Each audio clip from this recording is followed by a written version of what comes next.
xibaar yu wér te wóor ca tàng-tàng ba abonnez-vous pour ngeen di mën di jot suñuy vidéo. lu toll ci juróom-ñaar ci ay gendarmerie ñoo amee ay gaañu-gaañu ci ab accident bu metti lool boo xam ne mi ngi am ci yoonu Louga wi ak Saint-Louis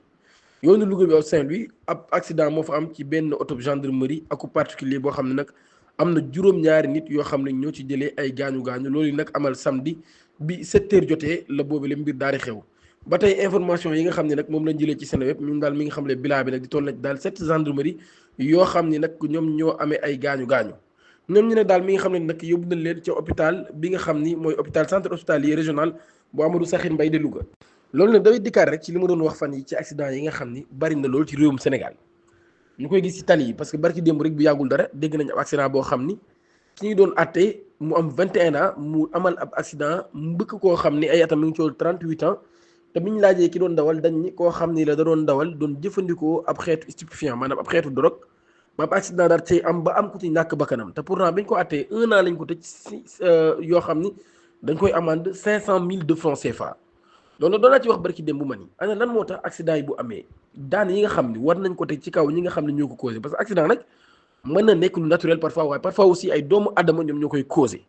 dañ koy causé mooy ñooy yor oto boo xam ni warul daw ñu koy dawal. muy oto boo xam ni màggat na warul daw ñu koy dawal wala sax diggante boo xam ni lañ fa war a daw ñu ngi daw lu ko ëpp wala seen état mayu leen ñu dawal mooy sonn nañ ba gëmmintu nañ mais ñi ngi forcé di dawal parce que dañoo bëgg xaalis wala ñu nekk en état d'ivresse maanaam ñu màndi wala ñu jëfandikoo benn xeetu stupéfiant boo xam ni mën na leen a indil gàllankoor ndax dootu ñu nekk ak seen sago ñoom ñu màndi ñoo yem rek bu ko defee loolu tamit mën na indi gàllankoor ci dawal ba nga xam ni dañ koy dawal loolu tamit lépp loo xam ne la parfois dafay causer accident yi wala sax ñenn ñoo xam ne da ngay gis ñuy dawal ñaari nit naan dañuy njëkkante ci kaw tali bi ba indi ay jafe-jafe accident bi nga xam ne xew na ci Louga aussi li ñuy wax rek man je lance un appel au l'état du Sénégal à l'état du Sénégal aux autorités ngir ñu gën a am ab taxawaay bu am solo ci permis à point yi nga xam ne doon nañ ko wax bu ñu fexe woon ba am permis à point yi nga xam ni yàgg nañ ko wax bépp chauffeur bu nekk ci kaw tali bi di dawal di nga bàyyi xel bu baax a baax naka ngay dawalee parce que aussi accident bi nga xam ne am na tey auto gendarmerie boo xam ni moom ku particulier ñoom ñoo tasee ba juróom-ñaar nit amee ci ay gaañu-gaañu loolu mardi yëm si mënul naa weesu sax ay gaañu-gaañu am yeneen jafe-jafe yoo xam ni daf koy am te bu boobaa tamit Sénégal ñoom ñoo ciy loru ñi nga xam ne gaañu nañ jamono jii rek buñ nee accident bu violent la am 7 blessés ñaan ñu ko yàlla mais blessés yooyu kenn xamul fan lay mujj. donc tali bi jàpp naa ne dañu war a gën a discipliner ñi nga xam ne ñoom ñooy jaar ci kaw tali bi gën leen a bàyyiloo waat leen xel ni nga xam noonu la ñu war a dawee ci kaw tali bi waaye nag bu loolu yëpp weesoo ñu defaraat yoon yi aussi parce que accident yi nag du nit ñi rek ñoo koy causé waaye tali yi aussi mën na bokk ci luy causé accident yi parce que tali yoo xam ne bari na ay pax ay doodaan yu baaxul wala sax ay doodaan yoo xam ne parfois benn waayey toog ba mu neex ko mu jël buumam takk ci diggante be xawma nuñ koy daajee nga xam ne daanaka day tas oto jàmbur yi yooyu aussi lu ñu war a bàyyiwaat xel la doodaan yi nan la war a mel ak ñan ñoo ko war a defal ndax nit ki am na droit rek ñu gis ni lii neexu ko mu ne naa defar sama doodaan loolu aussi lu mat a bàyyi xel la donc en tout cas li ma am ci lu ma ciy wax moom mooy tali yi nga xam ni oto yi ñu ngi ciy daw lu ñu war a bàyyi xel la lu ñu war a bàyyi xel la bu baax a baax bu loolu yëpp weesoo aussi dañuy ñëwaat ci beneen information muy ministre bi nga xam ne moo yor wàllum industrie et du commerce Serigne Gueye Diop muy xam ne 2500 produits la ñuy importer ci Sénégal loolu valeur bi di toll ci 7000 milliards de francs CFA par an at mu jot maanaam valeur bi dinañ ko natt ci 7000 milliards muy wax ni nag kon le Sénégal dina importer 95% des médicaments yi nga xam ni dañ koy jëfandikoo maanaam garab yi nga xam ni dañ koy jëfandikoo ngir faju Sénégal 95% da koy importer waaye nag ñi ngi lancé lancement projet de 20 projets de pharmacie dans la zone industrielle exclusivement dédiée à la pharmacie à Touba pose de la première pierre bi ñu ko war a amal ci fii ak weer loolu nag war a nekk lu am solo te jàpp naa ne aussi politique la bu baax ngir ñu mën a am li ñuy wax industrie pharmaceutique ñu mën a am li ñuy wax souveraineté pharmaceutique bu ñu taxawalee projet boobu noonu jàpp naa ni fexe ba am politique bu am solo boo xam ne aussi dañ mën a am souveraineté pharmaceutique parce que bu ñu nee 95% ci garab yi nga xam ne dañ koy jëfandikoo dañ koy jëli bitim réew et pourtant Sénégal am na ay médecins yoo xam ni ay borom xam-xam lañ des scientifiques yu seen xam-xam màcc lool ci wàllu plante muy wàllu gàncax te garab yépp nag ni ñu ko composé ñu ngi koy jëlee ci ay plante defar ko dugal ko ci ay laboratoire génne ko buñ paree ñu homologué ko OMS muy organisation mondiale de la santé mooy homologué yooyu garab ñu mën a xam ndax mën nañ ko jaay ci pharmacie yi yu ni mel pourtant Sénégal am na ay borom xam-xam Sénégal jàpp naa ni waroon nañu di consommer ay garab yoo xam ne li ci ëpp ci la ñuy fajoo waroon na nekk loo xam ne ci réew mi moo koy defar defuma promotion kenn mais boo demee ci secteur bi ñuy wax fajkat traditionnel yi pourtant am na ci ñoo xam ni ay borom xam-xam lañ. am na ko ñu doon nekk ci benn télé fii daan ci def ay vidéo ñu tuddee ko fajum cosaan su ma juumut wér-gi-yaram su ma juumut mu ci daan def ay jàngale yu am solo koo xam ne boroom xam-xam la bu ñu jëloon ñi nga xam ne ay médecins lañ ce sont des scientifiques ak ay nit yu mel noonu jàpp naa ne dinañ mën a taxawal benn commission boo xam ni dinañ liggéey ci naka la ñuy amee souveraineté pharmaceutique parce que nag bu ñu dee wax souveraineté alimentaire souveraineté lu ñu mën a am souveraineté pharmaceutique moo ko ëpp solo. parce que li tax man souveraineté pharmaceutique boobu solo mooy bu crise amoon wala catastrophe am exemple li xewoon ci jamonoy Covid 19 bi mu xewee ku nekk tëj sa frontière jamono boobu yi nga xam ni ku nekk yaa ngi defar sa ay vaccin nga xam ni déggoon nañ fi ay Sinopharm ay Johnson façon vaccin bu ne ñu dégg ko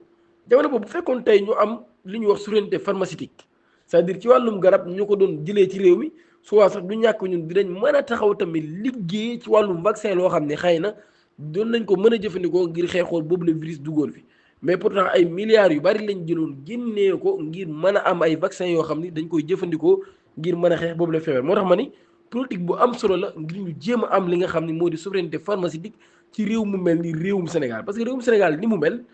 réew la moo xam ni manqué wul dara lépp loo xam ne réew mi ngi koy am na ko am na ay jeunes. am na ay borom xam-xam am na ñoo xam seen yitte yëpp ñu ngi koy def ci borom xam ci ngi koy def ci xam-xam am na ñoo xam ne génn nañ dem ba bitim réew jàngi ngir wut li nga xam ne moo di xam-xam ngir buñ ñëwee mën a liggéeyal li nga xam ne moo di réewum Sénégal moo tax ma jàpp ni dañu waroon a am taxawaay bu am solo ngir mën a am li nga xam ne moo di souveraineté pharmaceutique ngir Sénégal garab yi nga xam ne moom la ñu jëfandikoo lañ naan 95% ci biti la jógee waaye nag ñu dem ba naan 95% yi ci biir réew mi la jógee. parce que garab dafa bokk ci loo xam ne lu mënul ñàkk la loo xam ne alaa kulli haal nit ñi dañ koy jëfandikoo c'est-à-dire mu nekk loo xam ne lu mënul ñàkk la comme lu mënul ñàkk la nag fexe ba koy amal sa bopp daa baax daa gën comme lii da lay leer ni mënoo koo ñàkk boo ko ñàkkee di nga ko wuti fexe ba nag di ko amal sa bopp daa gën parce que tey jii bu fekkee mën nga koo amee bitim réew maanaam mën ngaa génn tey jii dem bitim réew nga am li nga xam ne moo di benn garab boo xam ne da nga koo bëgg a jëfandikoo xaalis ba nga cey def mu leer na garab gi moom saa yu jeexee exemple ñu ni paracétamol lii ak lii lay faj mais dañ koy importer saa yu yéexee dañ koy jënd exemple laa joxe léegi loolu nga fexe bay defar garab bu mel noonu ci sa réew boo xam ne mooy nekk équivalent wu loolu noonu te saa yu ko soxlaa ngeen koy amee ci réew mi wala ñu jëlaat beneen garab ñu ne exemple CA5000 peut-être ñu ne dañ koy importer ñu ne léegi nañ fexe ba am ko ci réew mi lu mel noonu ñu xam naka lañ koy composé ba defar ko ba nga xam ne léegi moom sénégalais ni ñu koy consommé ci réew mi lañ koy amee c'est-à-dire fexe ba garab yi ni gën a consommé sax ñu am ko ci réewum Sénégal donc loolu laa ne woon naa ci taxaw ñu wax ci bu baax a baax di wax tamit accident yi la ci état bu Sénégal gën a jël ay matuwaay nañ ci gën a jël ay matuwaay parce que nag mbir la moo xam ni dafa bari loolu duñ koy gis ay accident yoo xam ne parfois aussi ni muy amee yow sax da ngay waaru da nga naan lii naka la mën a amee ci information bi ñuy jeexalee nag tab xibaar bu ñuy jeexalee mooy kaawu tentative de viol boo xam ne ab chauffeur Tata moo ko doon jéem a def ab receveur Tata boo xam ne ay tam mi ngi toll ci 38 ans moo ko doon jéem a def ab chauffeur bu toll ci ay 33 ans waaye mujjul àgg ci kawam ba pare nag doon ko def ak arme blanche loolu aussi mbir la boo xam ne semaine bi yàgg naa wax naa ci ay yoon mu nekk phénomène boo xam ni yàgg na Sénégal mais dafa mel nag nit ñi dañu gën a rakkaaju ci ñaawteef yooyu muy faat bakkan ak mbirum viol dafa mel ni liñ koy dégg ci semaine bii moom wala sax biñ duggee 2025 ak léegi dafa jéggi dayoo loolu nag mbir la moo xam ne jàpp naa ni état bu Sénégal aussi war na indi politique bu gën a sévère politique bi fi nekkoon ngir ay daan ñi nga xam ni ñoom ñooy jéem a yekkataan wala di àgg ci kaw nit ñi wala sax ñi nga xam ni ñoom ñooy faat bakkan jàpp naa ni politique bu gën a sévère bu gën a métti bu yàggu ne maa ngi koy wax ma ni pourquoi pas sax ñu amoon ay prison yoo xam ni dañ naan prison yi képp ku ñu àtte ni 10 ans ngay tëdd wala perpète ngay tëdd yaa fay dugg am képp ku fa dugg moom da lay ne 10 ans yi moom doo génnaat nga xam ne dañ leen tëj prison bu tolloog la ngay def nga xam ne ku sàcc day xam ne prison may dugg nii la mel même bu dee nii sax mooy loolu ku rey nit ñu xam ne prison c'est-à-dire ku nekk la ngay li naan maanaam ne saalihan fal nafsihi wa man asaa fa alayha wala sax c'est-à-dire li ñu naan képp koo xam ne lu baax nga def ci yow la jëm ku def lu bon it ko dana la fay lu toll noonu daal c'est-à-dire yàlla moom képp koo xam ne def nga lu baax wala am na fu mu wax naa ko def lu baax dina la fay fukkam ku def lu bon mu fay la kem lu toll nii li nga def mais bu ñu defee ba am ay prison yu mel noonu am na yu bon yoo xam sax kenn mënu koo fay ci àdduna ay rey nit ak ay viol ak yu ni mel moom ki ko def daanaka lu ci ëpp moom rawatina rey nit faat rek ngay def ngir faj ko waaye comme nous sommes dans un pays boo xam ne moom du république islamique amul peine de mort amul yu mel noonu mais daan yi war na gën a sévère ba ñi nga xam ñoo koy def ñu bàyyi ko di leen jox dig daje ba beneen yoon incha allah di leen ñaan ngeen abonné suñu chaîne YouTube Buzz 221 HD te activé cloche de notification bi pour bañ a suñu yeneen vidéo jërë ngeen jëf